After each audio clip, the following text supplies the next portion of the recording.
retrouver. Nous sommes ensemble pendant 2 heures. 2 heures en direct avec vous. On va prendre le temps d'analyser, de questionner toute l'actualité politique, parlementaire, mais aussi internationale. Vous allez le voir.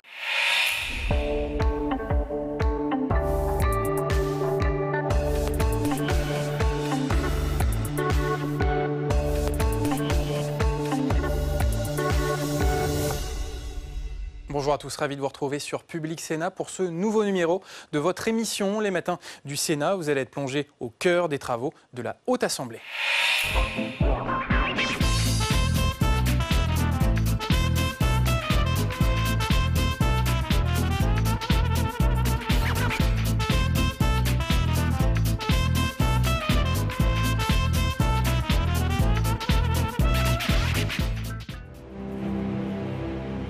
Bonjour et bienvenue pour ce nouveau Manger c'est voter. Vous l'avez compris, nous sommes sur la côte normande, à Arromanches, à l'emplacement même où les Alliés débarquèrent en 1944 pour sauver le monde libre de la barbarie nazie. Justement, nous allons rencontrer des hommes et des femmes qui, dans une forme de résistance, continuent à se battre pour préserver un mode d'agriculture, des traditions, un savoir-faire alimentaire qui nous permettent de nous protéger de la malbouffe. D'avoir cet échange.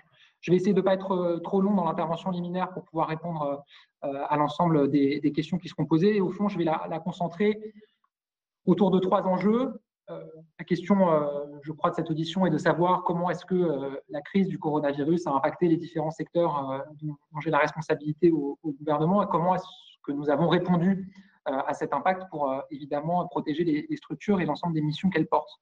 Et donc, je vais articuler mon propos en abordant d'abord la question de la vie associative, puis la question de la jeunesse et enfin la question de l'engagement civique.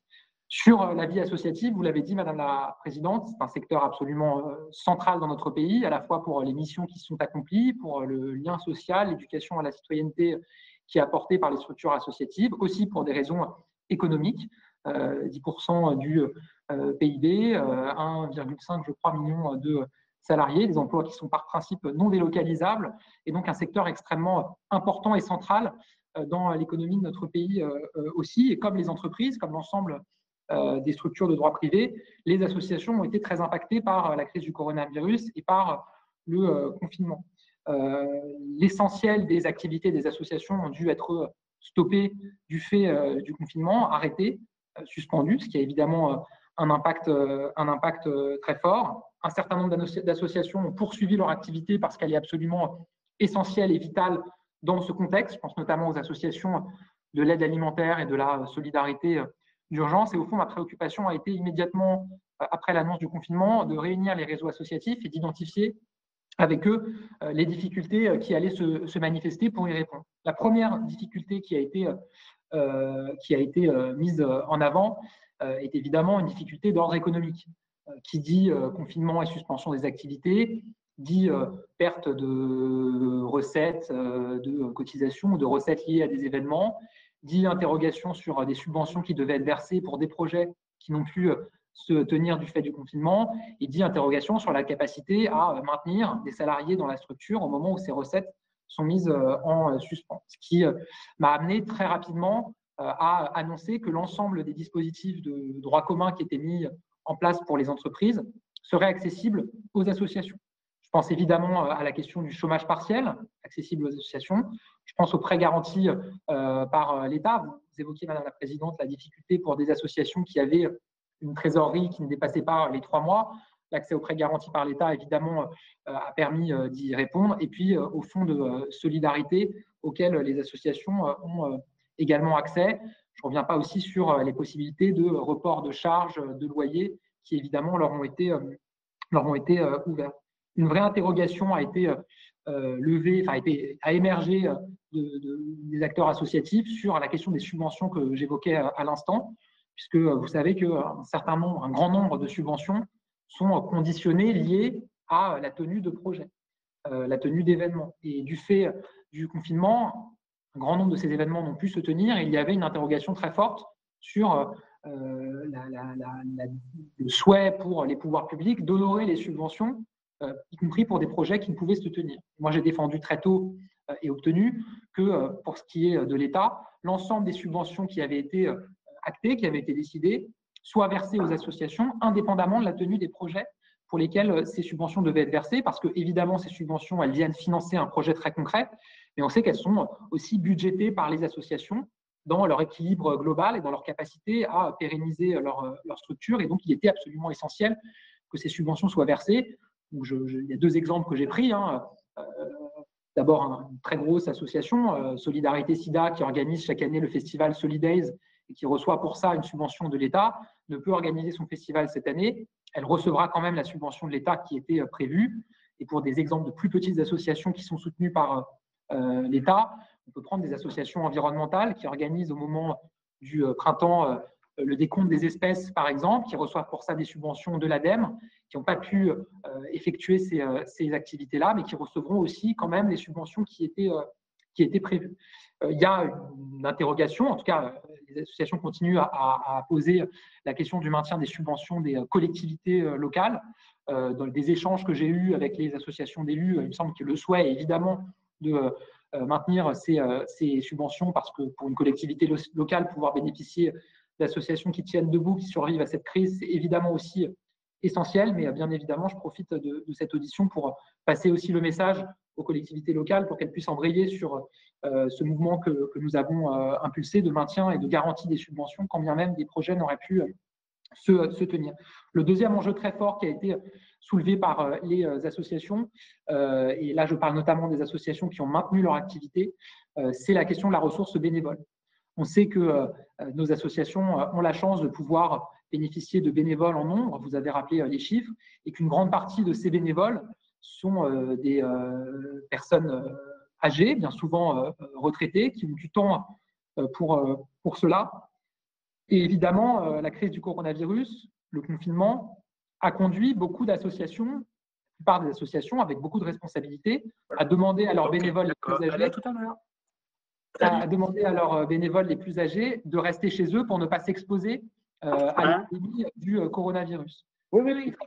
Pour des associations qui ont dû être absolument centrales dans cette crise et dans sa dimension sociale, je pense encore une fois aux associations d'aide alimentaire, de solidarité, ça a été une vraie difficulté au départ. Dans les premiers jours du confinement, les points de distribution des banques alimentaires, des Restos du Cœur, du Secours populaire n'ont pas pu ouvrir faute de bénévoles. Les bénévoles de plus de 70 ans, c'est un tiers des bénévoles réguliers des Restos du Cœur, par exemple. Donc, il y avait cette difficulté de ressources bénévoles, ce qui m'a conduit à lancer la réserve civique, en cohérence avec le message qui avait été adressé par le président de la République aux Français, d'affronter cette crise en solidaire. La réserve civique qui, donc, vise à mobiliser des Français qui en ont le temps, l'envie et la motivation autour de missions vitales pour le pays dans cette crise que nous traversons. Et pour reprendre l'exemple de la distribution alimentaire, pour aller permettre à des points de distribution d'ouvrir, pour aller porter des repas chez des personnes vulnérables.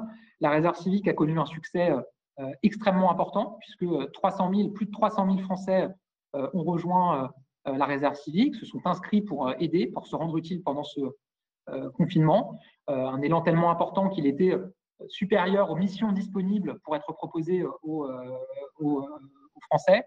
C'est un peu plus de 100 000 Français qui ont été mobilisés dans une mission de la réserve civique, et donc très concrètement sur le terrain ou à distance pour être utile aux autres. Vous m'avez posé, Madame la Présidente, une question sur l'article qui est prévu dans le projet de loi sur cette question de la réserve civique. L'objectif du gouvernement par cet article, notre objectif, c'est d'élargir le périmètre des personnes morales éligibles à l'ensemble des personnes morales qui exercent des missions de service public, notamment les sociétés anonymes à capitaux publics dans le temps de l'urgence sanitaire. Je m'explique. Nous avons eu, au moment du versement des minima sociaux et dans un contexte où la Poste fonctionnait avec de grandes difficultés, une inquiétude sur la capacité à gérer les flux de bénéficiaires qui pourraient se rendre dans les bureaux de poste. Et nous avons envisagé un temps de mobiliser des volontaires de la réserve civique pour rappeler les consignes sanitaires de distanciation, pour garantir que les choses se déroulent convenablement dans l'accueil des bénéficiaires à la Poste, ce qui n'est pas possible aujourd'hui en raison du droit et de l'ancrage législatif de la réserve civique qui date, je le rappelle, de la loi égalité citoyenneté de 2016. Autre exemple, sur la distribution de masques dans les transports publics.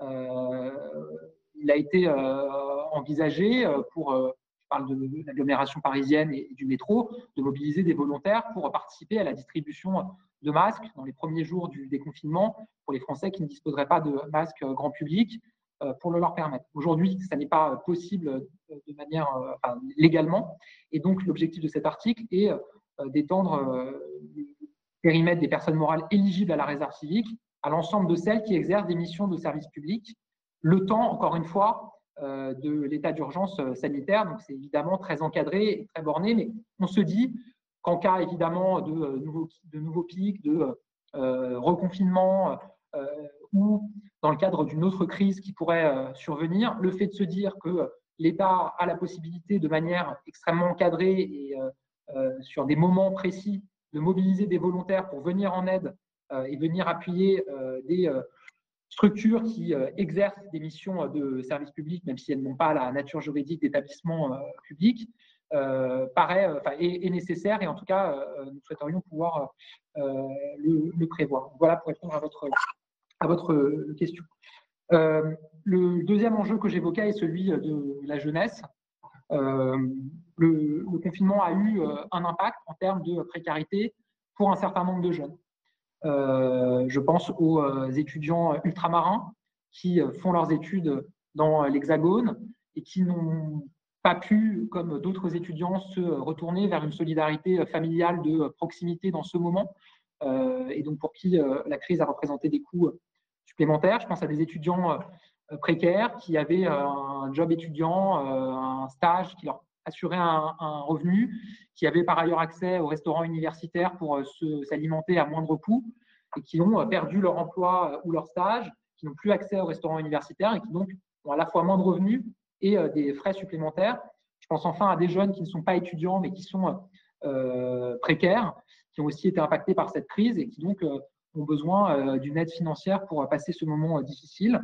Ce qui a conduit le Premier ministre à annoncer devant le Sénat la mise en place d'une aide d'urgence exceptionnelle de 200 € qui sera versée à 800 000 jeunes précaires de 18 à 25 ans, qui sera versée s'agissant des étudiants au début du mois de juin et s'agissant des non-étudiants le 15 juin, de manière automatique pour eux, puisque nous nous fondons sur les jeunes qui ne sont pas étudiants et qui sont bénéficiaires des APL, de manière à ce que ça puisse toucher le plus grand nombre d'entre eux.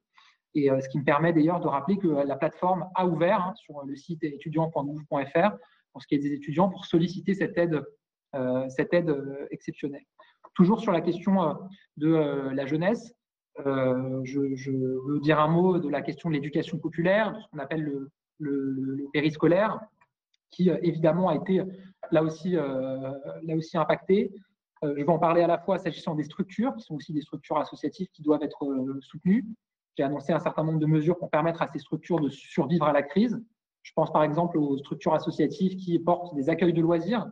Vous savez qu'elles sont financées en fonction du nombre d'enfants qu'elles accueillent et du nombre de jours où elles accueillent des enfants. Évidemment, du fait du confinement, ces structures ont été fermées pendant plusieurs mois et il y avait une très grande inquiétude pour elles s'agissant des ressources, puisqu'elles ont évidemment des coûts fixes qu'elles ont dû continuer à assumer.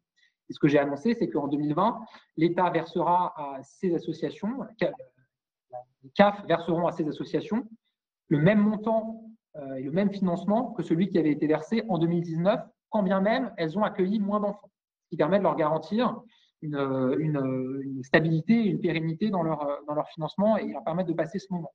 De même que pour les associations qui organisent des colonies de vacances, qui en avaient organisé pour les vacances de Pâques, ou qui organisent des classes de découverte ou des voyages scolaires, c'est d'ailleurs souvent les mêmes aussi pour les vacances de Pâques. Nous avons pris des mesures pour leur permettre là aussi de ne pas être impactés par cette crise, pour ce qui est des colonies de vacances, en leur donnant la possibilité de réaliser un avoir pour les familles. Et pour ce qui est des voyages scolaires, l'Éducation nationale a pris la perte, entre guillemets, puisqu'elle a remboursé elle-même les familles qui s'étaient acquittées du coût d'un voyage scolaire qui n'a pu se tenir, là encore, pour protéger ces associations. Évidemment, nous sommes très tournés vers ce qui pourra se passer cet été, avec une préoccupation sanitaire qui reste importante, puisque vous savez que les annonces seront faites globalement sur la question des vacances et sur ce qui sera possible de faire cet été, le 2 juin, à l'occasion de la deuxième étape du déconfinement, mais sans attendre le 2 juin. Nous travaillons avec Jean-Michel Blanquer pour préparer ce que sera cet été apprenant et culturel, comme l'a appelé le président de la République. Mais pour résumer, sur notre capacité avec les associations, avec les collectivités locales, à permettre à tous les enfants, et notamment aux enfants qui auront vécu le confinement le plus difficile cette année, de s'évader, d'aller en nature, de rencontrer d'autres enfants, de s'épanouir, et y compris de rattraper un certain nombre d'apprentissages qu'ils auront manqué du fait du confinement. Chaque semaine, l'ensemble des acteurs sont réunis au ministère, beaucoup d'associations d'éducation populaire et des acteurs évidemment de l'État et certains des collectivités locales pour travailler. Et ce à quoi nous travaillons, c'est entre guillemets une fusée à 3 étages, avec d'abord un renforcement très important du dispositif école ouverte, qui, vous le savez, existe depuis maintenant plusieurs années, qui permet d'accueillir des enfants dans des établissements scolaires le matin et d'organiser des activités avec des accueils de loisirs l'après-midi. On veut développer très fortement ce dispositif cette année, avec l'organisation de micro-séjours, d'excursions dans une proximité importante avec le lieu de résidence, si c'est une nécessité, avec par exemple des découvertes patrimoniales, culturelles, ou l'organisation de micro-séjours de type scoutisme dans un environnement champêtre, par exemple. Et puis enfin, 3e étage, la question des colonies de vacances, que nous devons soutenir et développer massivement cet été, évidemment si une mobilité importante est possible et si les regroupements d'enfants de cette ampleur sont possibles. Sur ce sujet-là, évidemment, nous n'aurons la réponse que début juin, mais nous travaillons d'ores et déjà à des pistes et à des annonces que nous pourrons faire pour ce secteur. Enfin, dernier grand secteur, grand chantier, celui de l'engagement civique. 58 000 jeunes étaient en mission de service civique au moment où nous avons décidé le confinement. Un certain nombre d'entre eux, autour de 20 000, ont pu poursuivre leur mission parce qu'ils l'exerçaient dans des structures qui ont poursuivi leur activité pendant le confinement. Je pense évidemment aux EHPAD, je pense aux associations de solidarité, d'aide alimentaire. Mais pour une majorité des jeunes en service civique, la mission s'est interrompue. Je pense par exemple aux 12 000 jeunes en service civique qui sont rattachés à des établissements scolaires ou à des associations qui ont suspendu leur activité. Donc notre préoccupation très tôt a été de leur permettre de s'engager différemment face à la crise. Le propre des jeunes en service civique, c'est qu'ils sont engagés, qu'ils ont envie d'être utiles à leur pays, de servir leur pays. Et donc nous leur avons immédiatement proposé de rejoindre la réserve civique pour s'inscrire dans les missions que nous avions proposées pour venir en aide aux Français au moment de cette crise. 50 000 jeunes du service civique ont rejoint la réserve civique, y compris des jeunes qui ont poursuivi leur mission, ont par ailleurs rejoint la réserve civique pour aider encore davantage, qui est évidemment très, très positif. Deuxième dispositif important de l'engagement civique qui est évidemment impacté par la crise du coronavirus, c'est le service national universel. Donc, vous savez qu'il a commencé à se déployer l'an dernier avec une phase de préfiguration de 2000 jeunes et qui aborde cette année sa deuxième phase de montée en puissance et qui a une résonance très importante puisque ce service national vise à permettre à tous les jeunes de mesurer l'étendue des possibles pour servir leur pays, être utiles à leur pays et aux autres, et que en cette année, face à cette crise où nous avons plus que jamais besoin d'engagement des Français d'une manière générale, mais des jeunes en particulier, il faut évidemment que le service national puisse se tenir et remplir son rôle. Évidemment, nous l'adaptons puisque le séjour de cohésion qui implique une mobilité des jeunes et qu'ils soient regroupés dans des centres encadrés par des militaires, des associatifs et des personnels de l'éducation nationale, devait avoir lieu à la fin du mois de juin. Et évidemment, du fait des conditions sanitaires, il ne peut se tenir en juin. La mission d'intérêt général devait se tenir, elle, à l'automne prochain. Je rappelle, c'est pour les jeunes d'aller dans une mission d'intérêt général, se rendre utile auprès d'une association, d'un corps en uniforme près de chez eux. Et donc, nous avons décidé d'inverser les deux phases. Donc, les jeunes débuteront leur service national universel avant l'été via leur mission d'intérêt général pour venir en aide à des associations et des structures publiques particulièrement mobilisées dans la crise du coronavirus et dans le cadre, en l'occurrence, du déconfinement. Et le séjour de cohésion, lui, se tiendra, je l'espère, à l'automne en tout cas quand les conditions sanitaires le permettront. Mais nous fixons comme objectif l'automne et les vacances de la Toussaint pour qu'ils puissent se tenir, mais encore une fois, avec la grande interrogation de ce que sera la situation sanitaire et épidémique dans notre pays à ce moment-là. Je veux préciser ici que les 2000 jeunes qui avaient fait leur service national universel l'an dernier se sont immédiatement mobilisés face à cette crise. Ils ont, même avant même que nous les sollicitions, ils nous ont sollicité pour savoir comment se rendre utile, ce qui montre bien que cette expérience leur a permis de mesurer tout ce qu'ils pouvaient apporter et de les aider à se mobiliser et à révéler cette envie d'engagement. Et donc, nous leur avons adressé à tous un kit qui a été réalisé avec l'association Voisins Solidaires pour leur permettre de venir en aide à des personnes âgées, des personnes en situation de handicap près de chez eux pour faire leurs courses, pour créer du lien social, et que cet engagement a été très fort. Donc voilà pour les 3 chantiers. Évidemment, j'imagine qu'il y aura des questions et je reviendrai dans les détails. En tout cas, je crois que cette crise est évidemment un moment très difficile pour le pays, mais il y a des dimensions, entre guillemets, lumineuses et réjouissantes dans cette crise. Et l'élan de solidarité, l'entraide du quotidien, l'entraide de voisinage que nous avons vu émerger, la capacité de résilience très forte des bénévoles et des associations et de l'ensemble de celles et ceux qui sont engagés dans le pays font partie des dimensions extrêmement positives et réjouissantes que nous avons vues à l'occasion de cette crise. Et je crois profondément que ce que nous avons vu émerger dans cette crise en matière d'entraide, d'engagement et de solidarité survivra au coronavirus, que peut-être que sur ces sujets que nous avons à cœur de défendre, je crois collectivement par-delà les clivages politiques dans cette commission, je crois que ces sujets pourront aussi être reboostés, réinsufflés via cette crise et que cet élan de solidarité pourra se poursuivre assez longtemps dans notre pays. En tout cas, c'est ce que j'espère. Merci beaucoup. Merci beaucoup, monsieur le secrétaire d'État. Je vais passer tout de suite la parole à notre rapporteur et animateur du groupe de travail. Donc, la plupart des membres sont présents. Alors, Jacques Bernard, je te cède la parole et je m'efface pour pas trop changer. Merci, Madame la Présidente. Bonjour, Monsieur le Ministre. Vous m'entendez? C'est bon, je peux m'exprimer? Bien, avant tout, avant de poser mes questions, je souhaite saluer la mobilisation, comme vous l'avez fait, de l'ensemble des bénévoles, des jeunes du service civique, des associations qui se sont investies largement pour faire face à cette crise sanitaire et sociale que nous avons traversée ou que nous traversons, car elle n'est pas tout à fait terminée encore. En effet, ils ont eu un dévouement et des actions remarquables et ils ont tout à fait collaboré, contribué au maintien et au renforcement du lien social. Et surtout, ils ont soutenu cette première ligne qui était impliquée dans la lutte contre le Covid-19 ou la Covid, je ne sais pas, on doit se poser la question aujourd'hui sur le genre. Aussi, je regrette que cette mobilisation reste encore tout à fait invisible aux yeux des pouvoirs publics. Dans les principaux discours du président de la République ou du Premier ministre, le rôle des bénévoles n'a pas été salué, ni même évoqué. Parfois, c'est dommage. Il me paraît pourtant essentiel que la nation a une reconnaissance envers l'engagement citoyen auquel on fait si souvent référence dans les discours.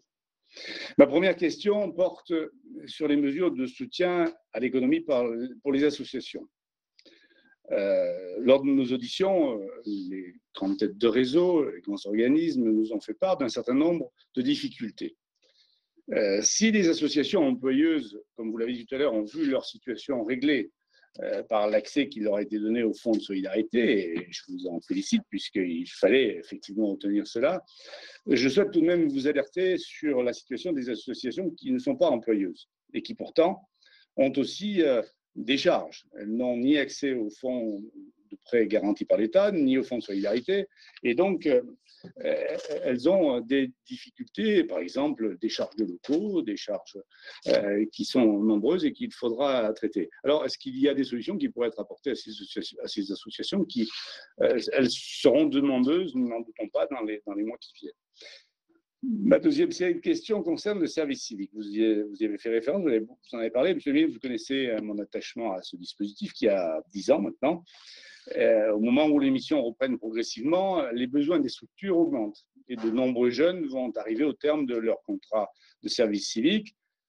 Plusieurs acteurs majeurs, dont l'Agence du service civique et Unicité, plaident pour une prolongation de quelques mois des missions. Alors, vous avez évoqué celles qui ont été déjà prolongées parce que c'était possible, qui ont été transformées.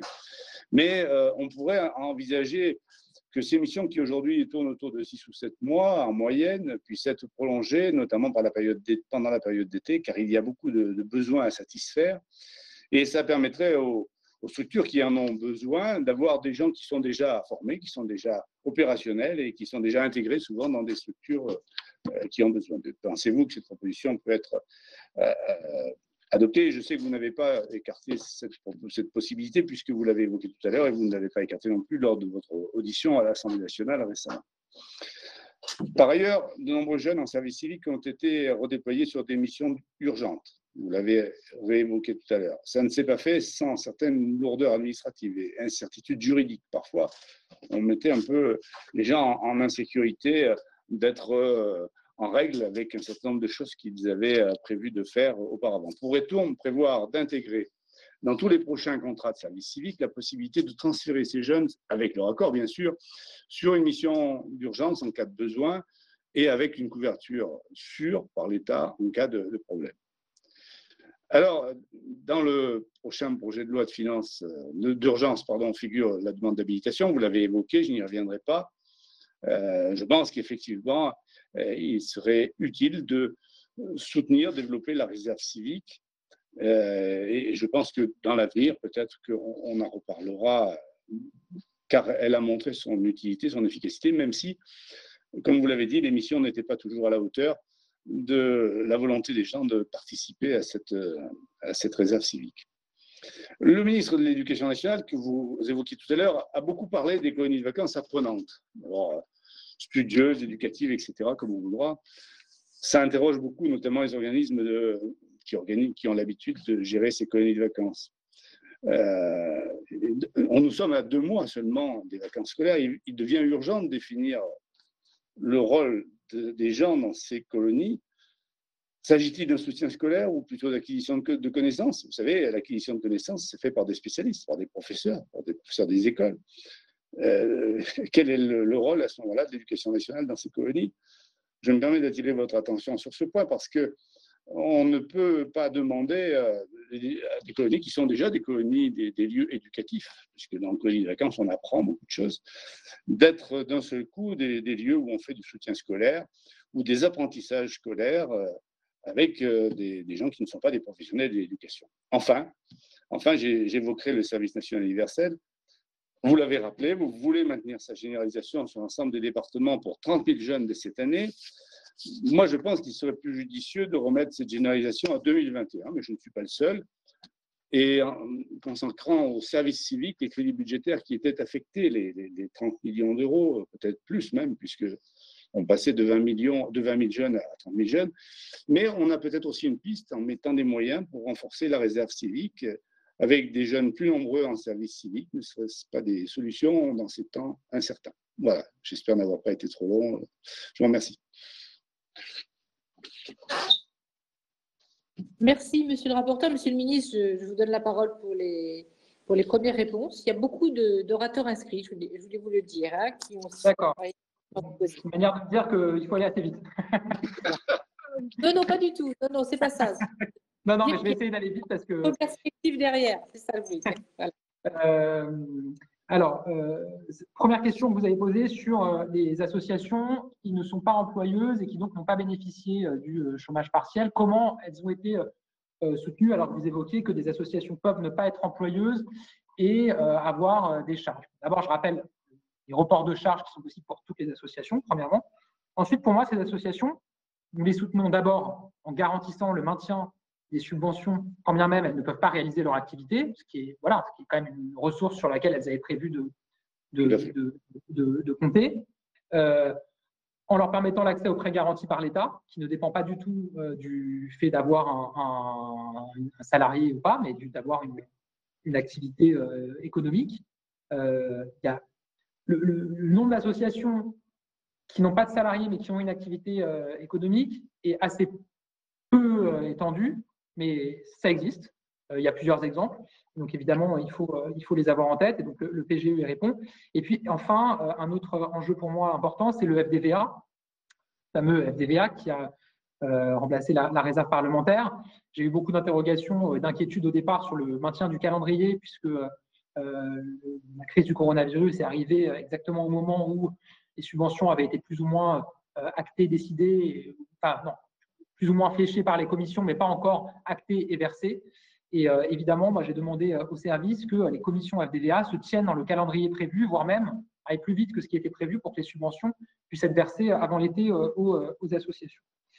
Sur le service civique, vous m'avez interrogé sur la question du prolongement des missions. Moi, là-dessus, je pense qu'il faut être il faut se poser la question du besoin et de la nécessité pour les structures qui accueillent des jeunes en service civique. Dire, par principe, il faut prolonger tous les contrats de service civique du nombre de mois qu'a duré le confinement, pour moi, ça n'a pas grand sens parce qu'il y a des structures qui accueillent des jeunes en service civique qui n'ont pas d'activité l'été.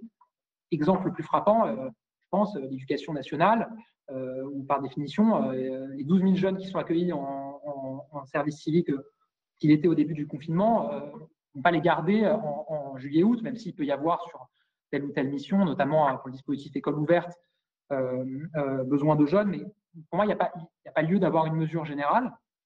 Ensuite, je veux dire que les missions ne se sont pas interrompues, parce que c'est important de le préciser aussi, mais les jeunes ont continué à recevoir leur indemnité de service civique, même s'ils étaient confinés chez eux et s'ils n'avaient plus leur activité. Il a été donné aux jeunes la possibilité de demander à ne pas percevoir leur indemnité pendant le confinement pour justement pouvoir poursuivre leur mission derrière et que l'indemnité continue à être versée et qu'ils continuent leur activité auprès de l'association ou de la structure. Et enfin, moi, ma troisième préoccupation, c'est qu'une telle décision ne conduise pas à retarder ou à annuler l'arrivée de jeunes en service civique qui était prévue dans les mois à venir dans les structures. Je n'ai pas du tout entendu ça dans vos propos, je ne crois pas du tout que ce soit votre intention, mais je le dis parce que j'ai notamment reçu un courrier, une lettre ouverte de députés Les Républicains à l'Assemblée nationale demandant la prolongation des missions de service civique dans des structures et donc en précisant que cela reviendrait par ailleurs à annuler l'arrivée des jeunes qui étaient prévus dans ces structures. Je pense qu'il y a des jeunes qui avaient prévu de commencer un service civique en ce moment ou dans les mois qui viennent, qui se sont organisés en fonction et qu'on ne va évidemment pas leur retirer leur mission de service civique. Donc, s'il est décidé pour un certain nombre de structures de prolonger les missions en plus des jeunes qui doivent arriver cet été, il y a un impact budgétaire, vous le savez parfaitement en tant que rapporteur, et donc c'est un enjeu qui est en train d'être regardé dans le cadre des arbitrages budgétaires qui sont en cours et nous aurons l'occasion d'en reparler. Je veux revenir sur la question de l'insécurité juridique sur le service civique. Justement, ce que nous avons voulu faire dès le départ, c'est ne prendre aucun risque et ne faire prendre aucun risque aux structures. Donc, il y a eu au départ, pendant 2 semaines, effectivement, un moment où nous avons tout suspendu et où les jeunes en service civique ont suspendu un temps leur mission parce qu'on ne pouvait pas faire prendre de risques juridiques aux structures qui accueillent des jeunes et qu'il fallait clarifier. Et par définition, la situation est parfaitement inédite et donc c'est vrai qu'il y a des dimensions qui n'avaient jamais été anticipées par l'agence du service civique. Et donc, la solution qui a été trouvée de faire signer aux jeunes et aux structures un avenant au contrat de service civique est une bonne solution qui a permis de débloquer les choses très vite. Et donc, poser la question de savoir s'il fallait que cette possibilité soit intégrée dès le départ dans le contrat du jeune, pourquoi pas? Je pense qu'il faut qu'on regarde. En tout cas, je pense qu'à la lumière de cette expérience, il faut qu'on prenne les dispositions qui permettent évidemment d'avoir cette agilité, comme on dit beaucoup, si une crise survient à nouveau. Mais en tout cas, maintenant, on voit assez bien le processus qu'il faut mettre en place avec l'avenant pour que ça puisse aller assez vite. Mais totalement d'accord pour regarder sur l'évolution du contrat. Sur la question des colonies de vacances, je suis parfaitement et totalement lucide et conscient de toutes les questions que se posent les acteurs, les opérateurs.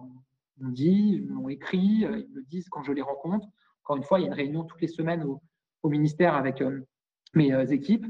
Et il y a des questions qui se posent notamment sur, là je mets de côté le fait de savoir s'il pourrait y avoir une mobilité large ou pas cet été, qui sera tranchée le 2 juin, mais il y a des questions qui se posent sur le protocole sanitaire, il y a des questions qui se posent sur ce que signifie concrètement l'idée de vacances apprenantes et culturelles pour ces acteurs.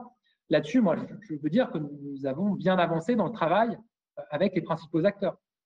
C'est toujours compliqué de les citer parce qu'on en oublie toujours, mais voilà, il y a des échanges très nourris qui se font, des partages de cahiers des charges avec l'UFCV, avec Léo Lagrange, avec la Ligue de l'enseignement, avec les Francas, avec les PEP, avec la jeunesse au plein air. Enfin, je pourrais en citer beaucoup, mais en gros, l'objectif, c'est d'avoir une forme de cahier des charges. Je ne parle pas forcément de labellisation, mais de cahier des charges qui explique très concrètement ce que recouvrent ces vacances apprenantes et culturelles. Au fond, l'idée qu'a exprimé le président de la République, c'est de dire que, évidemment, une colonie de vacances, une expérience avec l'éducation populaire, c'est toujours un moment d'apprentissage pour les jeunes. On apprend toujours en colonie de vacances, on apprend toujours dans un accueil de loisirs, on apprend toujours au contact d'une association, d'un mouvement d'éducation populaire. Cette année, du fait du confinement, beaucoup d'enfants, on le sait, ont perdu un temps important s'agissant de leur apprentissage formel. Et la question qui est posée, c'est comment est-ce que cet été, nous permettons à la fois aux enfants de vivre cette éducation non formelle et cet apprentissage qui est porté par les associations, et en même temps, si je peux me permettre, d'avoir une forme de tutorat, de rattrapage plus formel à cette occasion. Ça peut passer par des interventions par des enseignants volontaires, ça peut passer par l'utilisation par les associations de ressources qui sont produites par l'éducation nationale, ça peut passer par des modules nouveaux, ludiques, qui sont portés par des associations et qui permettent d'atteindre des objectifs qui sont poursuivis par l'éducation nationale. C'est tout ce travail-là qui est en train d'être fait. Et l'objectif, c'est d'avoir un cahier des charges solide, partagé avec les acteurs. Et c'est vraiment ce à quoi nous sommes en train de travailler. Enfin, sur le service national universel, moi je redis l'importance de poursuivre. On ne parle pas de généralisation cette année, puisque généralisation, c'est quand 800 000 jeunes seront concernés. On est là sur la deuxième étape de montée en puissance. Je ne suis pas totalement certain que les arguments de redéploiement budgétaire soient parfaitement opérants, parce que vous l'avez dit vous-même, d'ailleurs, en le disant, on parle d'un budget pour le SNU cette année qui est prévu à 30 millions d'euros.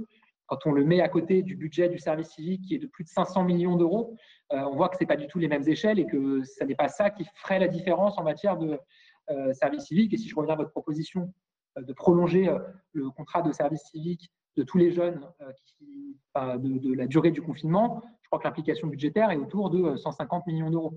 Donc le budget prévu pour le SNU ne permettrait pas d'arriver à ces changements-là pour le service civique. Et d'ailleurs, moi, je défends les deux. Je l'ai toujours fait et je continuerai à le faire. Et donc, des ressources budgétaires supplémentaires en propre pour le service civique.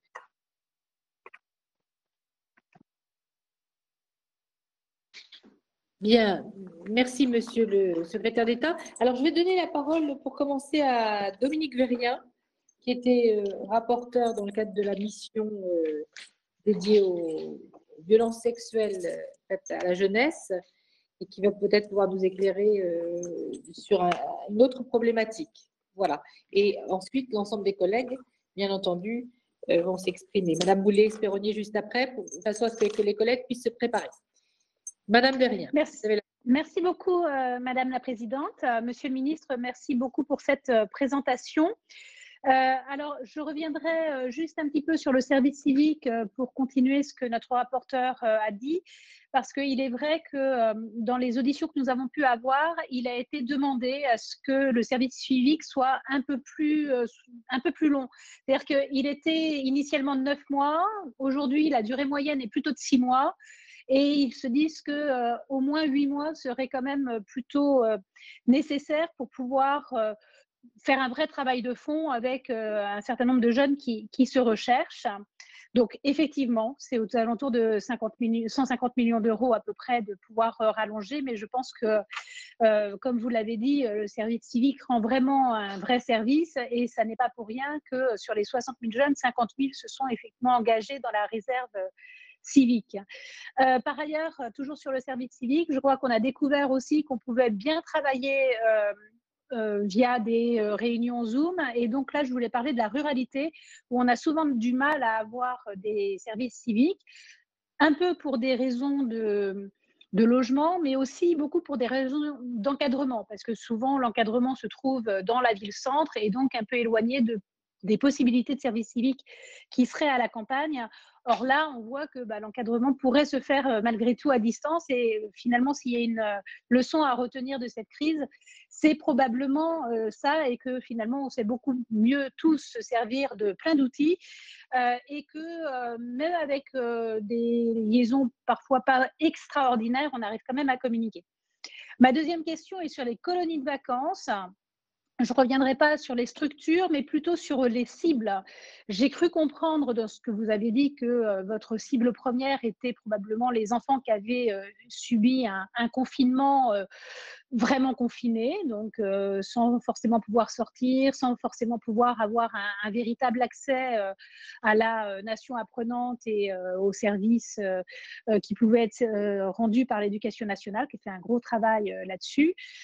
Comment est-ce que vous pensez pouvoir toucher ce public cible? Parce que on se rend compte, notamment nous, quand on fait des questionnements dans mon secteur pour le retour à l'école, qui est sur la base du volontariat, un certain nombre de parents ne répondent même pas savoir s'ils vont renvoyer ou pas leur enfant à l'école. C'est-à-dire qu'il y a quand même un décrochement. Je pense que ces familles sont effectivement prioritaires pour les fameuses colonies de vacances, mais comment est-ce qu'on peut les toucher et vraiment les intéresser? Qui paye le surcoût? Parce qu'il y aura malgré tout un surcoût parce que moins d'enfants et plus de contraintes et probablement aussi des activités un peu différentes. Donc voilà, en fait, et comment on arrive à les toucher. Voilà, merci. Bien, je donne la parole maintenant à Madame Boulay-Espéronnier. Merci beaucoup, Madame la Présidente. Monsieur le Ministre, un enjeu de la sortie de crise est de réussir à conserver le capital d'engagement qui a été l'engagement d'un grand nombre d'actifs pendant le confinement. Vous en avez largement parlé et je souscris à ce que vous avez dit totalement.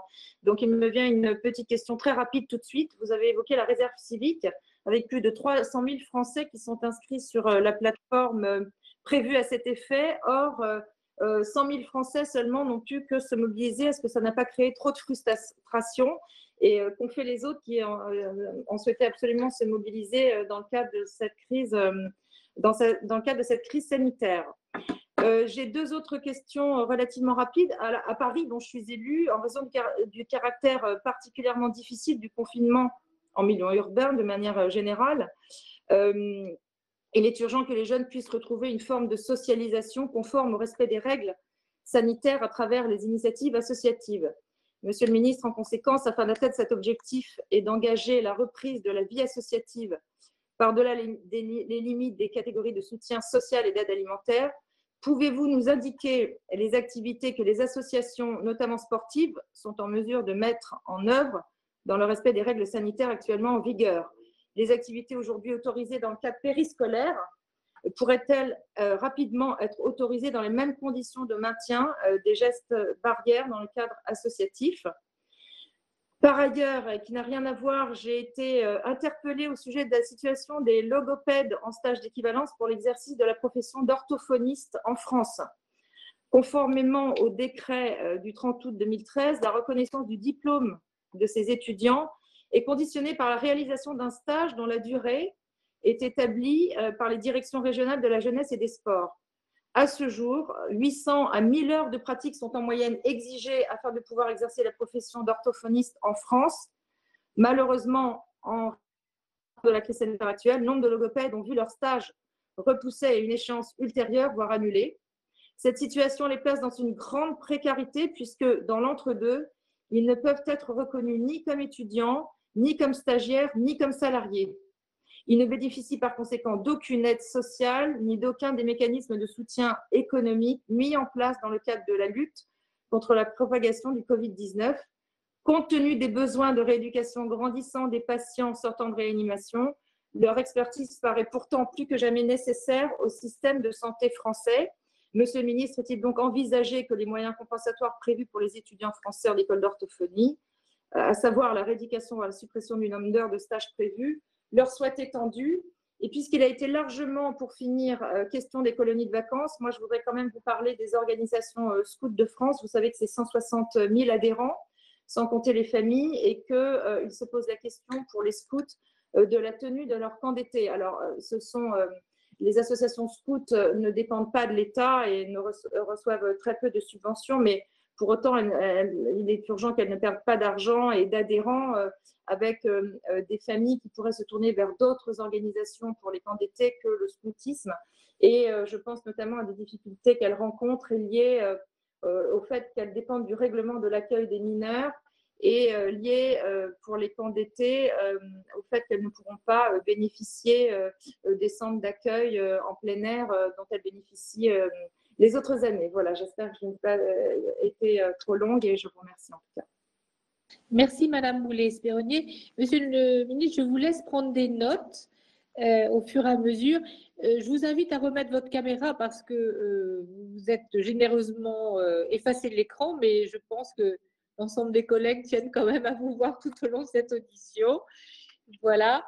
Donc, je vais donner maintenant la parole à Monsieur Karam. On va se transporter de l'autre côté de l'Atlantique. Monsieur Karam est avec nous, il est en Guyane. Il s'adapte au décalage horaire. On le remercie. Antoine, tu nous entends?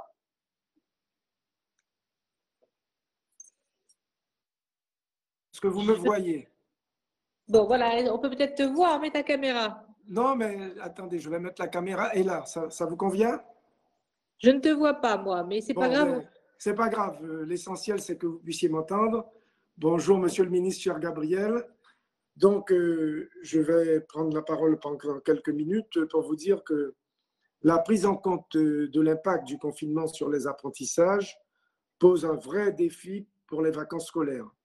Et j'ai noté donc avec intérêt la proposition du ministre Jean-Michel Blanquer s'agissant des colonies apprenantes, et d'ailleurs ça a été souligné par mon collègue rapporteur Jacques-Bernard Magnier, et je partage, il faut le dire, ces inquiétudes.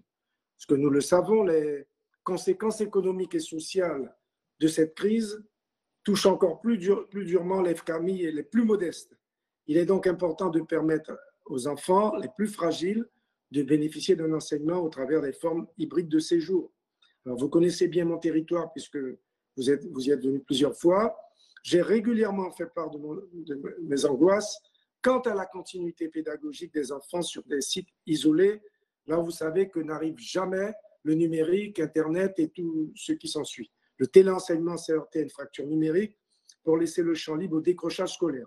Alors, j'ai deux questions très courtes. Monsieur le ministre, pouvez-vous nous assurer qu'il existera bien dans chaque département de France une offre de séjour apprenant? Et deuxième question dans le prolongement, pouvez-vous me dire si la plateforme jeveuxaider.fr et la réserve civique ont vocation à soutenir localement la mise en place de ces séjours et l'ouverture des écoles? Voilà, j'en ai terminé. Merci, Monsieur Karam. Je donne la parole maintenant à Monsieur Ouzoulia. L'ensemble des groupes donc, sont en train de s'exprimer. Voilà, je pense que c'est bon, vous m'entendez? C'est bien de mettre la caméra aussi, Pierre. Voilà. Oui. Voilà.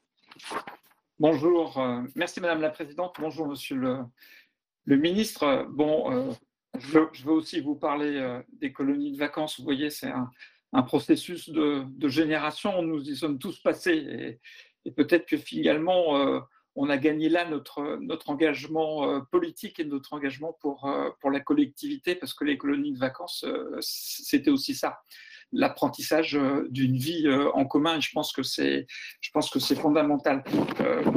Monsieur le ministre Blanquer et vous-même, à plusieurs reprises, avez fait allusion à propos des colonies de vacances au programme du Conseil national de la résistance. Et vous me touchez au cœur parce que ça reste une référence. Et tel que le Conseil national de la résistance avait défini les colonies de vacances en 1945, après le plan Langevin-Vallon, il y avait trois objectifs majeurs. D'abord, une œuvre sociale, il faut le rappeler, c'est important.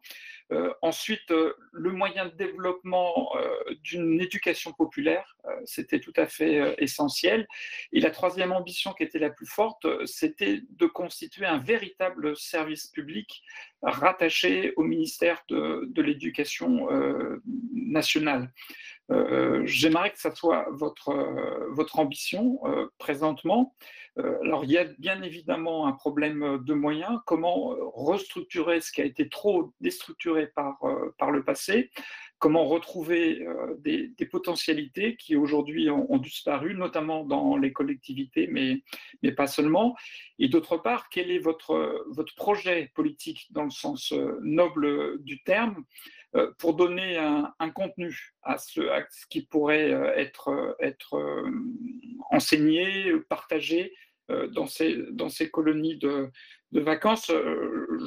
Je crois qu'on a besoin d'un cadrage national et on a besoin que vous nous disiez exactement à quoi vous, ministère de l'Éducation nationale, vous souhaitiez leur donner comme mission première et comme mission de service public. Voilà, je vous remercie. Merci, Monsieur Ouzoulia. Monsieur Savin. Eh bien, bonjour, Monsieur le Ministre. Merci, Madame la Présidente. Je vais peut-être cibler mon intervention sur 3 questions très concrètes. Sur les associations, vous nous avez parlé tout à l'heure qu'il y avait une réflexion qui était menée et la ministre des Sports, votre collègue, nous a aussi indiqué que le gouvernement travaillait actuellement sur un plan ambitieux de relance pour les associations et que vous allez bientôt nous le présenter. Qu'en est-il et pouvez-vous nous préciser, ce que vous l'avez évoqué tout à l'heure, mais nous préciser quelles sont les grandes lignes de cette réflexion en direction des associations? Sur les colonies, mes collègues l'ont déjà beaucoup évoqué. Simplement une question, il y a un plan tourisme de plus de 1 milliard d'euros qui doit être présenté demain. Est-ce que les colonies de vacances pourront en bénéficier? C'est une question parce que ça fait partie aussi de l'économie touristique au niveau des colonies sur les territoires.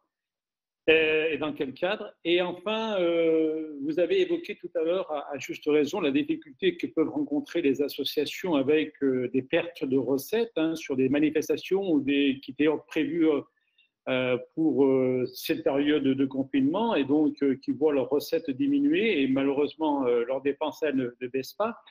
Il y a un moyen pour les associations de bénéficier de recettes nouvelles, c'est le mécénat. On avait travaillé ensemble sur des propositions. Dans quelle mesure êtes-vous prêt à encourager le mécénat, au moins de façon temporaire, pendant cette période, afin d'aider et soutenir les structures qui sont menacées par une baisse de recettes? Ça peut être une solution d'encourager les entreprises et les privés de venir soutenir le milieu associatif avec un mécénat qui pourrait être revu à la hausse par rapport aux règles actuelles. Merci, Monsieur le Ministre.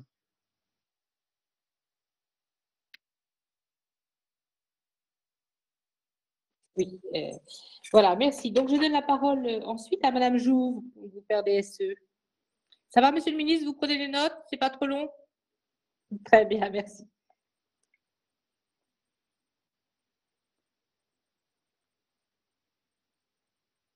Oui, vous m'entendez? Très bien. Par contre, je ne sais pas si je suis à l'image. Tout à fait, si. Oui, merci. Merci, Madame la Présidente. Monsieur le Ministre, je n'ai pas vraiment une question parce que beaucoup de choses ont été dites, mais je voudrais rebondir sur l'intervention de Jacques-Bernard Magnier sur les crédits du service civique.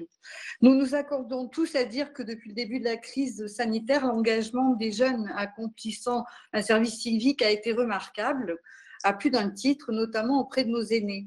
Avant le début du confinement, plusieurs structures associatives ont souhaité attirer votre attention sur les difficultés qu'elles rencontrent à répondre à la demande croissante de services civiques, tout en composant avec un niveau de ressources dont l'évolution est beaucoup plus modeste. Certaines redoutent également que lors des prochains exercices budgétaires, les crédits du service civique connaissent une dynamique inverse de ceux octroyés au service national universel qui vous tient également à cœur, comme vous l'avez dit. J'espère donc que le gouvernement restera attentif aux moyens alloués au service civique afin de ne pas compromettre la qualité des missions proposées et des formations dispensées dans le cadre de ce dispositif. Merci Madame Jouve. Madame Mello. Indépendant. Voilà, je suis bien à l'écran.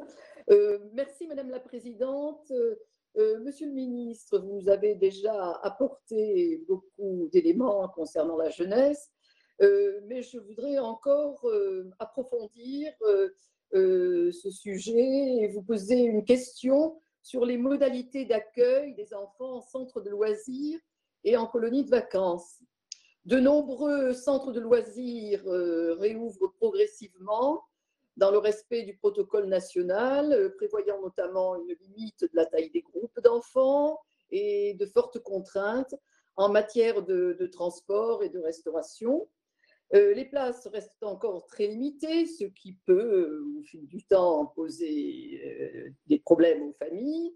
D'autre part, le ministre de l'Éducation nationale a annoncé la mise en place de vacances apprenantes, mais les organisateurs de colonies de vacances, mes collègues en ont déjà parlé, restent dans l'expectative, dans l'attente des prochaines décisions gouvernementales. Vous avez dit que vous y travaillez, un cahier des charges était en train d'être élaboré, mais je voulais pointer le manque de clarté, même si je suis consciente que c'est un peu difficile. Dans certaines communes, les sénateurs sont les représentants des collectivités locales, dans certaines communes, ces centres ont bien réouvert cette semaine. Dans d'autres, on me dit que l'autorisation n'a pas été donnée. Alors, je ne sais pas si le protocole a été mis en place, mais les collectivités ne semblent pas bien informées sur le sujet des centres de loisirs. Et pour les colonies de vacances, bien sûr, il y a encore un bon mois avant d'arriver aux vacances, même 6 semaines, il faudrait quand même pouvoir accélérer un peu le processus, parce que même s'il s'agit de mini-séjours sur place, vous avez parlé de mini-séjours avec visite du patrimoine, ou voilà, ce type du type scoutisme, dans les régions où il y a matière, c'est le cas de la Seine-et-Marne, où il y a des forêts, on peut très bien emmener les enfants en forêt, etc. Mais je voudrais savoir si le contact a été pris avec les collectivités, parce que habituellement, s'il faut ouvrir les écoles, par exemple, il faudrait s'organiser. Actuellement, les écoles sont fermées. Il y a des sujets pratiques comme le ménage à faire, il faut du personnel. Il y a des détails à régler.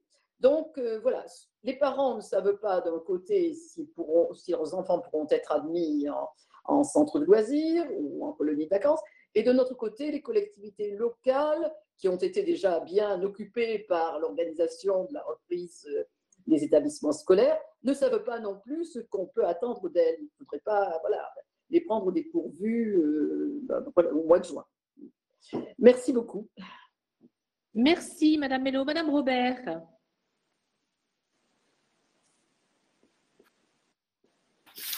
Bien, bonjour Monsieur le Ministre, bonjour Madame la Présidente et à tous mes collègues. J'aurais 3 petites questions. La première concerne la question des jeunes et singulièrement de leur précarité, de leur vulnérabilité. Vous en avez parlé. On a salué vraiment cette première étape de la part du Premier ministre la semaine dernière de verser 200 € à ces 800 000 jeunes. Mais vous savez comme moi, et pour avoir eu l'audition, entre autres avec un certain nombre de mes collègues de la directrice du CNUS, mais d'autres, que malheureusement, on observe une vraiment grande précarité, un développement de la grande précarité des jeunes et pas seulement des étudiants. Bien sûr, je parlais du CNUS, mais pas seulement des étudiants, vous le savez. Et donc, une idée circule actuellement, et je voudrais avoir votre point de vue, qui serait ce RSA ou un autre dispositif jeune, bien sûr moins de 25 ans, comme entre 18 et 25 ans. Je voudrais avoir votre point de vue sur ce dispositif, ou en tout cas, voilà, c'est cette idée qui circule actuellement. Ma deuxième idée concerne question concerne les associations, mais tout est un peu lié. Dans la fragilité qui est actuellement celle de beaucoup d'associations, et on le voit dans nos territoires, est-ce que l'idée des emplois aidés vous est revenue comme ça dans cette période d'après-confinement pour à la fois parce qu'on sait que beaucoup de jeunes ne vont avoir vraiment des difficultés à retrouver un emploi. D'autres, la question de l'insertion est assez forte. Leur fragilité est liée d'ailleurs à l'absence en tout cas, de stage et d'emploi à côté de leurs études pour certains est un vrai sujet aussi. La question des emplois aidés est de nouveau peut-être une question. Qu'est-ce que vous en pensez? Et puis, je terminerai par… alors, beaucoup de mes collègues ont parlé des fameuses colonies. Moi, j'ai entendu le président de la République et le ministère de la Culture, dans sa conférence de presse, dire qu'il fallait que les artistes soient aux côtés des jeunes, qu'il fallait absolument qu'avec le ministère de l'Éducation nationale, même pendant les vacances, il y ait des ateliers, alors éducation artistique et culturelle, je ne sais pas, que l'État serait dans l'accompagnement de ces projets, et que ça pouvait d'ailleurs être, ce qui est actuellement pas possible aujourd'hui, je dirais, dans la question de l'assurance chômage et notamment des intermittents, en plus des annonces du président de la République, un moyen de pouvoir garantir aussi quelques heures. Est-ce que là aussi, dans votre réflexion, les artistes et le milieu culturel est au cœur de cette réflexion pour l'été prochain? Parce qu'on aimerait bien savoir, nous, dans les villes, pour savoir un peu comment aussi bâtir cette saison d'été. Voilà, donc 3 questions assez précises qui appellent des réponses, mais je n'en doute pas de votre part aussi précises. Merci, Monsieur le Ministre. Merci, Madame Robert. Monsieur Lafont a demandé la parole également. Monsieur Lafont, m'entend-il?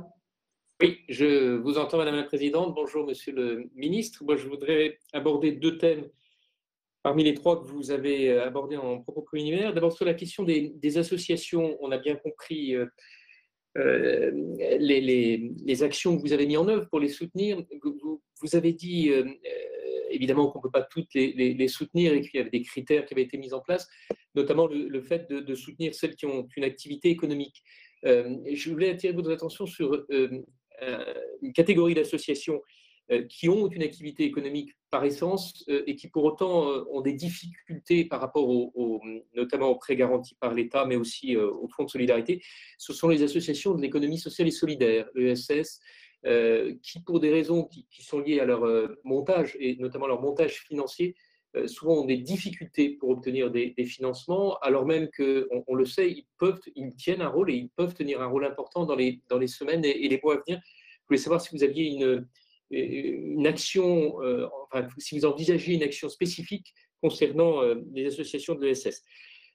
Sur le fonds de développement de la vie associative, vous avez souligné et vous avez bien fait que le calendrier va être accéléré pour faire en sorte que l'argent soit déboursé le plus rapidement possible. Est-ce qu'il est aussi envisagé une modification des critères, notamment pour introduire les critères que vous avez d'ailleurs énoncés au début de votre propos sur les conséquences de la crise en termes de manque de recettes, de difficultés de trésorerie, etc. Est-ce que ça peut être des éléments pris en compte dans les attributions du FDVA cette année? Sur la jeunesse, alors j'allais poser aussi la question sur le RSA, mais Sylvie Robert l'a fait avant moi, donc je voulais entendre votre point de vue là-dessus, de même que sur le renforcement, puisque c'est demandé par un certain nombre d'associations de jeunesse, le renforcement du parcours contractualisé d'accompagnement vers l'emploi. On sait qu'il y a une problématique plus forte encore que dans les mois passés de l'accès à l'emploi pour les jeunes. Est-ce que pour vous, c'est un outil qui mérite d'être renforcé dans les semaines à venir? Et puis, dernière petite remarque, elle peut paraître, j'allais dire, d'une moindre ampleur, mais tout est important actuellement. Un certain nombre de jeunes n'ont pas pu faire leur stage Erasmus pour les raisons que l'on connaît, l'impossibilité de quitter le pays. Or, dans le règlement d'Erasmus, il y a une règle assez stricte, je crois, qui dit qu'on ne peut pas, dans un cycle universitaire, faire 2 fois une mobilité Erasmus. Est-ce que ce serait possible de modifier, exceptionnellement évidemment, le règlement d'Erasmus pour permettre aux jeunes qui n'ont pas pu partir du fait de la crise du Covid puissent le faire l'année prochaine?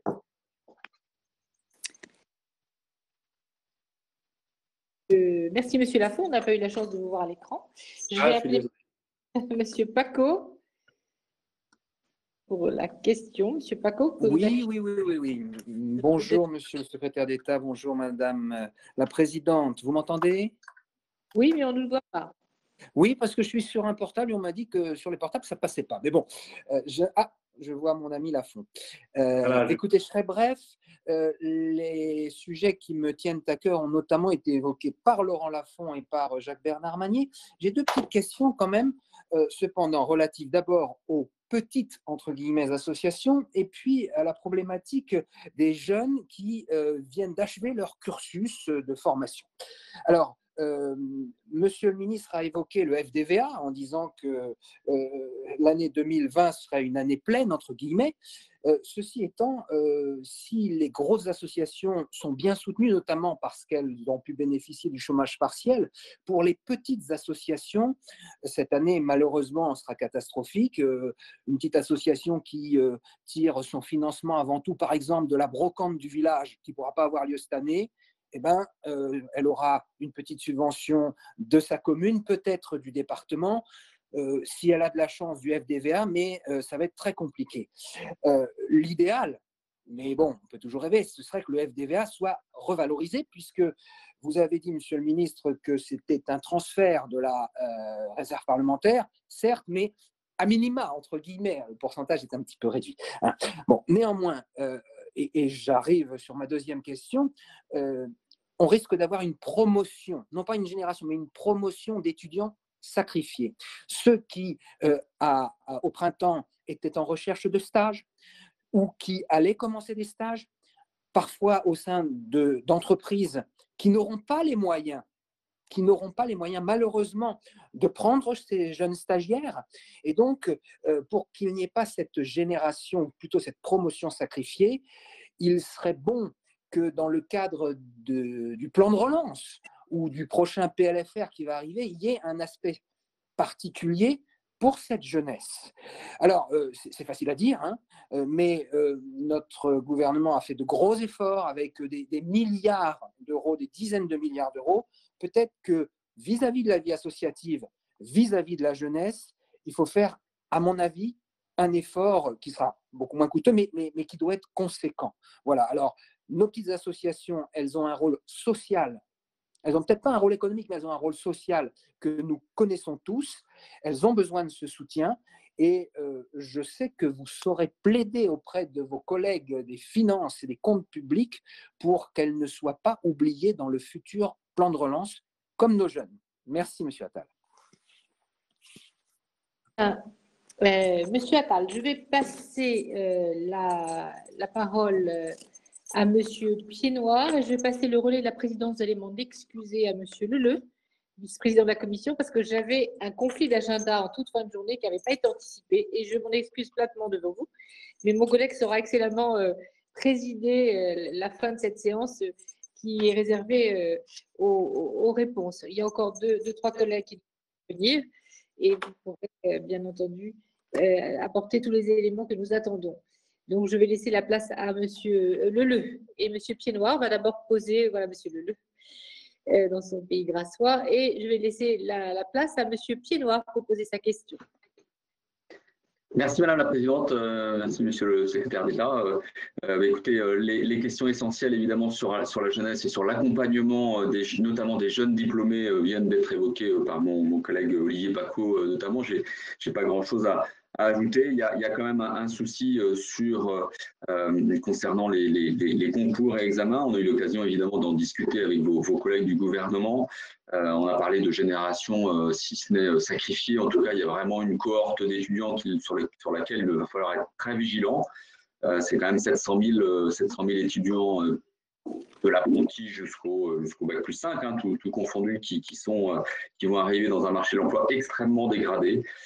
Et de l'autre côté, des entreprises qui elles, ne vont pas évidemment être incitées compte tenu du contexte économique. Donc, est-ce qu'on peut imaginer, je ne suis pas un grand fan des solutions qui ont été avancées par mes collègues, pour tout dire, est-ce qu'on peut imaginer une solution un peu plus innovante, plus, j'allais dire, novatrice, ouais, pour concilier tout ça, pour faire en sorte qu'à la fois on incite les étudiants et les jeunes à démarcher vraiment. L'assistanat, c'est pas trop notre rayon, et encourager de l'autre côté les entreprises à embaucher ces jeunes. Voilà. Merci. Oui. Très bien. Voilà. Voilà. Merci, Monsieur le ministre, de m'accepter comme relais de la présidente. Je vais passer la parole à Samia Ghali, Madame Ghali, pour une ou deux questions aussi. Est-elle là, Madame Ghali? Bon, si Madame Ghali n'est pas là, une dernière question pour Jacques Grosperrin. Tu es là, Jacques? Bon, ils s'étaient inscrits tous les deux. Bon, voilà, ça me soulage pour cette présidence. Est-ce qu'il y a d'autres questions avant que Monsieur le ministre ne balaye l'ensemble des réponses qu'il doit apporter? Je suis là, moi. Tu m'entends, Jean-Pierre? Qui c'est? Jacques? Jacques. Ah, vas-y, Jacques. Vas-y, Jacques. C'était en question complémentaire. Merci, Jean-Pierre. Bonjour, Monsieur le ministre. Moi, beaucoup de choses ont été dites, mais je voulais vous poser différentes questions. La première question, est-ce qu'on pourrait imaginer que le SNU puisse évoluer?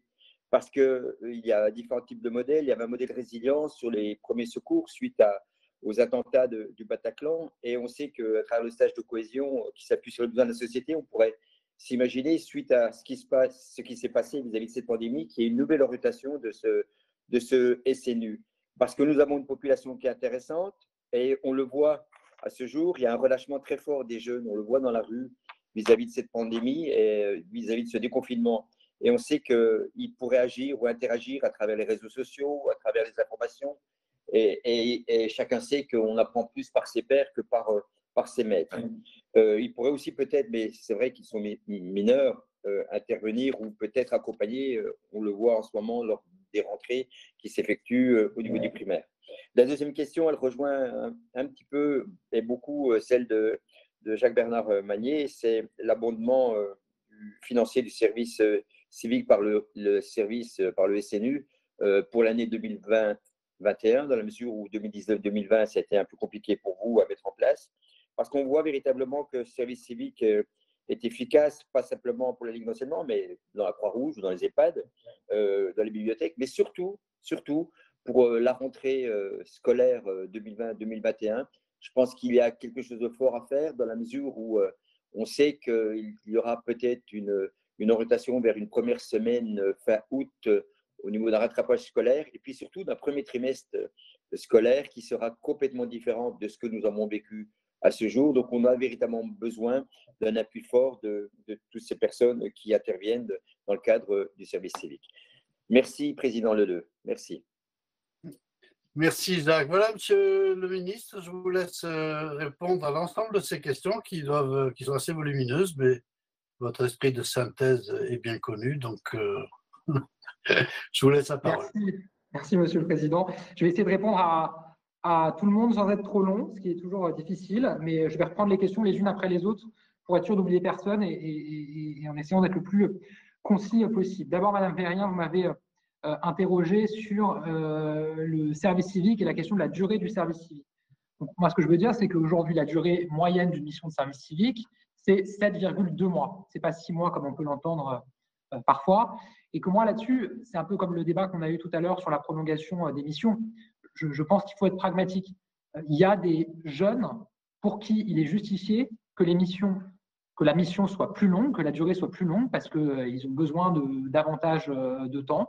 Il y a des missions pour lesquelles il est justifié qu'elles soient plus longues, parce que l'objet de la mission nécessite un investissement en durée plus important pour sa réalisation. Et donc, il faut savoir s'adapter. Il y a des associations, je pense notamment à Unicité, qui se sont fixées comme objectif d'aller chercher les jeunes les plus éloignés des dispositifs. Et évidemment, pour ces jeunes-là et pour les missions que propose cette association, il faut que la durée soit plus longue. Mais moi, je ne considère pas qu'il soit nécessaire de donner une règle finalement unique en termes de durée pour toutes les missions et pour tous les jeunes. Je pense aussi que c'est important que ça puisse s'adapter aux réalités du jeune et de la mission. Et en tout cas, il n'y a pas de volonté de brutalement réduire la durée de toutes les missions, etc. Il y a des missions pour lesquelles c'est justifié que la durée soit réduite, mais ce n'est pas le cas pour tout. Vous m'avez posé une question qui est très importante et qui est assez essentielle sur la question du service civique dans la ruralité. C'est un enjeu qui est très important et moi, ça fait partie de mes objectifs prioritaires de développer le service civique dans les territoires ruraux. Il y a plusieurs moyens pour ça. D'abord, il y a une question de mobilisation politique de notre part et de la part de l'Agence du service civique. Et c'est ce qui a été décidé dans l'agenda rural, puisque nous avons décidé de cibler et réserver 10 000 missions de service civique par an à la ruralité. C'est un objectif ambitieux. Ensuite, il y a un enjeu d'animation territoriale. Au fond, pour une petite association dans la ruralité qui n'a pas l'habitude, ça peut être compliqué d'accueillir un jeune en service civique. C'est des démarches, c'est du tutorat, etc. Et là-dessus, je pense qu'il faut arriver à accompagner les associations localement vers des regroupements, vers des collectifs pour accueillir ensemble des jeunes en service civique. Je dis ça parce que je l'ai vu à l'œuvre dans un déplacement que j'ai réalisé il y a plusieurs mois, c'était peut-être il y a un an d'ailleurs, dans les Hautes-Pyrénées, où j'ai rencontré les associations qui portaient un collectif qui s'appelle Rivage, dans le pays d'Adour. Et donc, c'est des associations assez isolées dans ce territoire des Hautes-Pyrénées qui se sont regroupées au sein d'un collectif pour accueillir des jeunes en service civique. Et les jeunes en service civique sont accueillis par le collectif lui-même et ensuite mis à disposition des associations. Mais le collectif associatif permet de libérer les associations d'un certain nombre de formalités. Et je pense qu'il faut vraiment pousser ce type de structure et aller vers cela de plus en plus dans la ruralité pour permettre aux associations localement de s'emparer de ce dispositif du service civique. Vous m'avez ensuite posé une autre question. Comment est-ce que, pour les colonies de vacances, nous touchons les enfants qui en ont le plus besoin? Ce qui est en fait une question qu'on va évidemment se poser très fortement cette année, mais dont nous savons tous que nous ne commençons pas à nous la poser cette année, puisqu'elle est absolument centrale et structurante sur le secteur des colonies de vacances. Je crois qu'il y a 30 ans, il y avait 4 millions d'enfants qui partaient chaque année, et nous sommes aujourd'hui autour de 800 000. Donc on voit bien qu'il y a une érosion très importante, une diminution très importante du nombre d'enfants qui partent, même si l'an dernier, on s'était beaucoup mobilisé, notamment en termes de communication. Il y a eu le premier rebond dans le nombre d'enfants qui sont partis en colonie de vacances, très faible, quelques milliers, mais ça a mis fin à 10 ans où ça déclinait de manière continue. Première fois qu'il y a eu un petit rebond. Il y a de l'espoir. Évidemment, on souhaite que cet été, on puisse, là aussi, par notre mobilisation, y répondre. Je pense que pour toucher donc, ces enfants et permettre à plus d'enfants de partir, il y a plusieurs enjeux. Il y a un enjeu financier qui est évident. Ça coûte de l'argent d'envoyer ces enfants en colonie de vacances. Il y a des dispositifs de soutien qui existent, notamment via les caisses d'allocation familiale. Ils ne touchent pas toutes les familles. Je crois que c'est jusqu'à un quotient familial de 800 €. Et évidemment, il y a des personnes qui travaillent, qui ont du mal à joindre les deux bouts et pour qui ça coûte de l'argent d'envoyer un enfant en colo et qui n'ont pas forcément les moyens. Comment est-ce qu'on arrive à développer des aides nouvelles et les cibler sur ces familles-là? Il y a un enjeu très fort aussi d'investissement pour les associations. Et là, je vais répondre du coup à une partie de la question de M. Savin qui me demandait si dans le comité interministériel tourisme de demain, cette question serait abordée. Je vous confirme que oui, puisque c'est moi qui rapporte entre guillemets la partie tourisme social dans ce comité interministériel et que est prévu, envisagé, le comité ne s'est pas encore tenu, mais que des mesures financières très importantes soient annoncées pour permettre aux associations du tourisme social et donc notamment à des associations qui portent des colonies de vacances d'investir dans leurs infrastructures avec un soutien financier conséquent qui pourra être annoncé. Madame Boulet-Espéronnier, vous m'avez interrogé sur la réserve civique. Alors effectivement, moi je le dis de manière très claire, c'était une volonté de notre part de réduire le nombre de missions disponibles, en tout cas la nature des missions disponibles. Parce qu'on était dans une période de confinement et moi j'ai fait très attention à ce qu'il n'y ait pas une injonction paradoxale à dire aux Français d'un côté restez chez vous et de l'autre vous pouvez sortir de chez vous à la moindre occasion pour vous engager. Et donc l'objectif de la réserve civique était moins tourné vers les Français volontaires en se fixant comme objectif que chaque Français qui a envie d'être utile et de sortir de chez lui pour être utile puisse le faire, mais vraiment tourné vers les structures et les associations qui en avaient besoin pour poursuivre leur activité. D'où le fait qu'il y a eu moins de missions que de candidats à des missions. C'était encore une fois totalement assumé.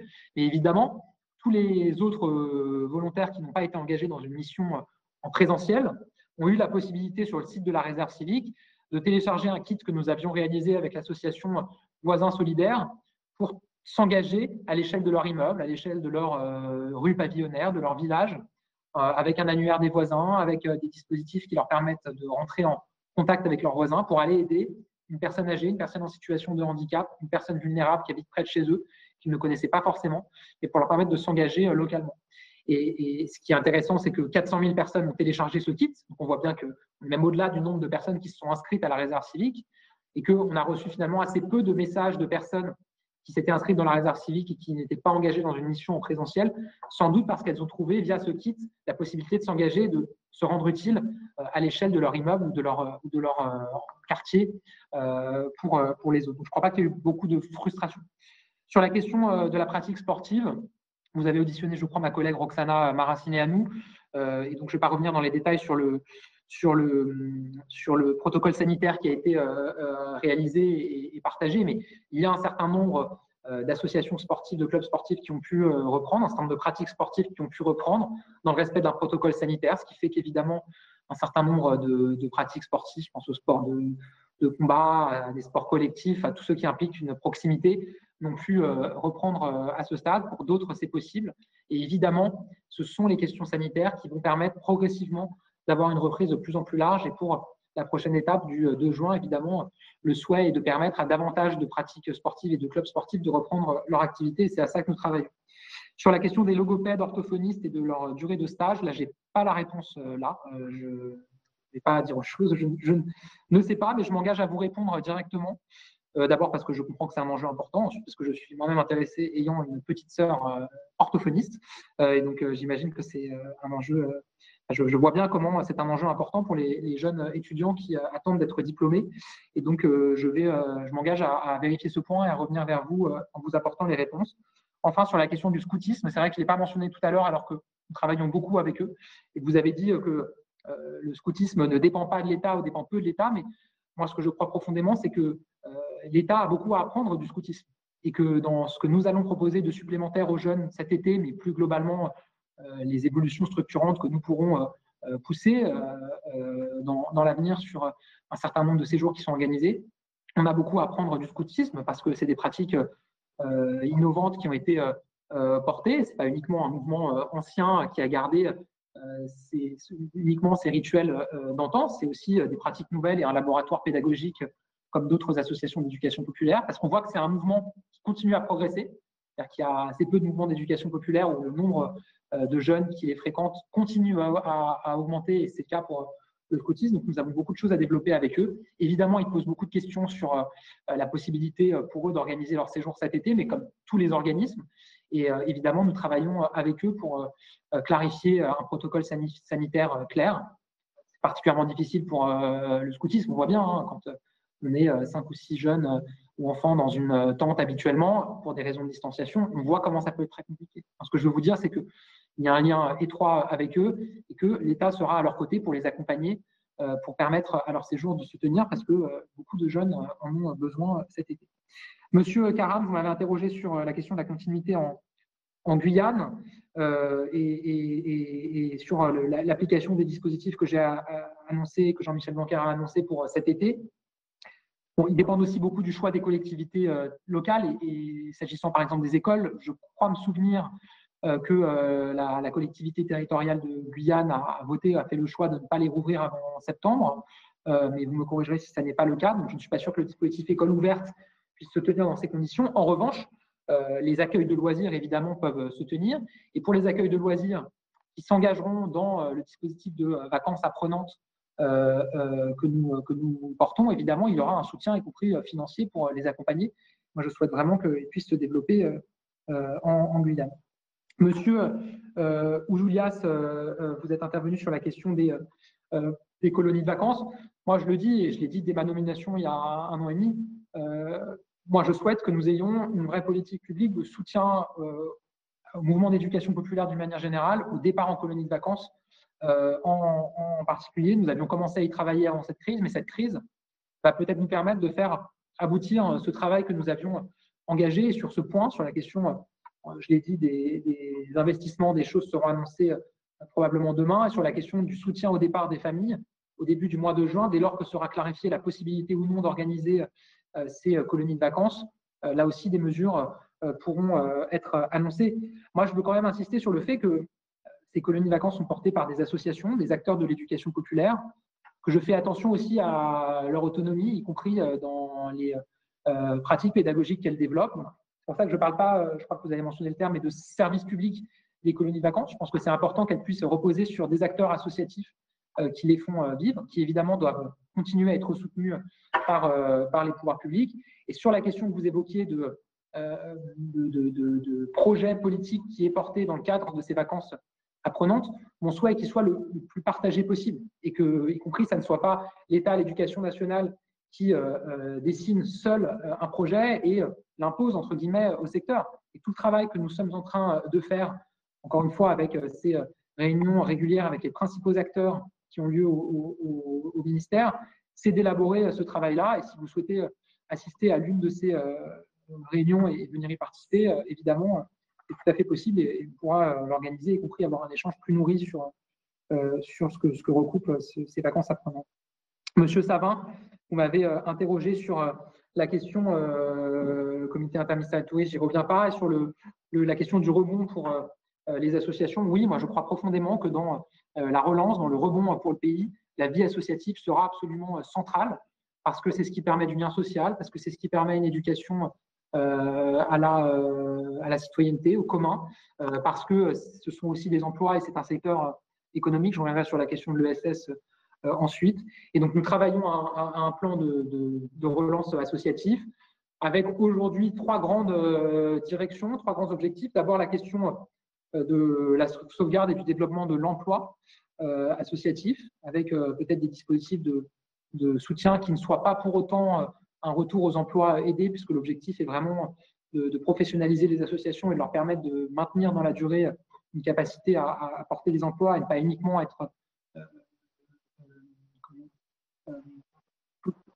de ne pas dépendre uniquement en tout cas dans la durée d'un soutien public. On peut imaginer un soutien à l'emploi dégressif sur plusieurs années qui permet de faire l'amorce et ensuite à l'association de développer des ressources propres ou du mécénat.